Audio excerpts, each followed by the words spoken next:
अस्सलाम वालेकुम दोस्तों, उम्मीद करता हाँ तुसीं सारे दोस्त ठीक होवोगे। अज असी दोस्तों वास्ते लैके आए जी फीएट 480 मॉडल, लोकेशन, प्राइस ते मालक दा राबता नंबर इस वीडियो दे विच दिता जाएगा।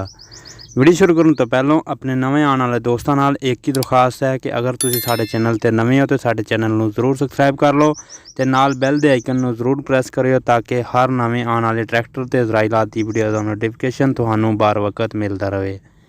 यह है जी फीएट 480 2004 मॉडल है। कंडीशन टोटल जेन्युइन कंडीशन ये थानू ट्रैक्टर मिलने वाला है। मालिक का राबता नंबर थानू पहले ही स्क्रीन के उत्ते नज़र आ रहा है। इस नंबर पर तुसी राबता कर सकते हो। राबता नंबर थोड़ी स्क्रीन पर मौजूद है, देख सकते हो जी। सब तो पहले अगर गल करिए ट्रैक्टर की लैफ्ट साइड की तो लुक देख सकते हो और फ्रंट तो थानू लुक दिखाने ट्रैक्टर की बिल्कुल अच्छी कंडीशन, साफ कंडीशन और मालिक का यह कहना है कि टोटल जेन्युइन कंडीशन ये ट्रैक्टर मौजूद है। फ्रंट तो लुक देख लो, फ्रंट का जंगला वगैरह देख लो जी। और ऊपर तो जो कलर है पेटी का कलर, शो का कलर वो तुसी दोस्तों के सामने है। फ्रंट के टायर भी अच्छी कंडीशन तुहानू मिलने वाले हैं, देख सकते हो जी। ये शो का कलर है ऊपर तो। और फ्रंट टायर जोड़े 12-13 आने टायर है, देख सकते हो जी। गुड्डी वगैरह अच्छी पई है और बिल्कुल साफ सुथरा है, कट वगैरह नहीं लगा है। देख सकते हो शो का कलर 2004 मॉडल है और मॉडल के हिसाब नाल कंडीशन काफ़ी साफ सुथरी कंडीशन तुहानू ट्रैक्टर मिलने वाला है। देख सकते हो पेटी का कलर भी देख लो जी। यह जी कलर पेटी का कलर 2004 मॉडल।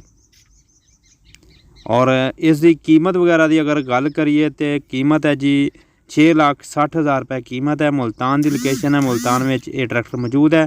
गुड्डी वगैरह देख सकते हो, बैक टायर की गुड्डी भी देख लो, फ्रंट टायर की भी, रेम वगैरह साफ सुथरे और बिल्कुल मुनासिब कीमत से थानू ट्रैक्टर मिलने वाला है। बाकी मौके पर कमी पेशी ज़रूर हो जाएगी अगर कोई भी दोस्त खरीदना चाहता हो तो। लोकेशन है जी मुल्तान की, देख सकते हो। लैफ्ट तो भी थानू रिव्यू करवाने, बैक टायर, फ्रंट टायर मुकम्मल, जो पेटी का कलर है वह भी दिखाने जी। यह देख सकते हो दोस्तों, छतरी वगैरह लगी हुई है और बिल्कुल फ्रंट वाला रिम साफ सुथरा है। जो पेटी का कलर है वो तुसी दोस्तों के सामने है जी। शो का कलर भी मौजूद है, अच्छी कंडीशन और साफ कंडीशन है। टायर वगैरह साफ है, गुड्डी बिल्कुल साफ सुथरी है, देख सकते हो। जर्नल के टायर है और मुनासिब कीमत से थानू ट्रैक्टर मिल जाएगा। बैक तो अगर गल करिए तो बैक तो भी तुम देख सकते हो, छतरी भी पायदार तो मजबूत लगी हुई है। माड़ी गार्ड भी अच्छी कंडीशन, साफ कंडीशन, आर्म वगैरह बिल्कुल साफ सुथरे है, देख सकते हो। लिंक वगैरह बिल्कुल साफ सुथरियाँ ने। 6,60,000 रुपये डिमांड है। अगर कोई भी दोस्त खरीदना चाहता हो तो राबता नंबर थानू पहले दिता गया, उस नंबर पर तुम राबता कर सकते हो। दुआवां च जरूर याद रख।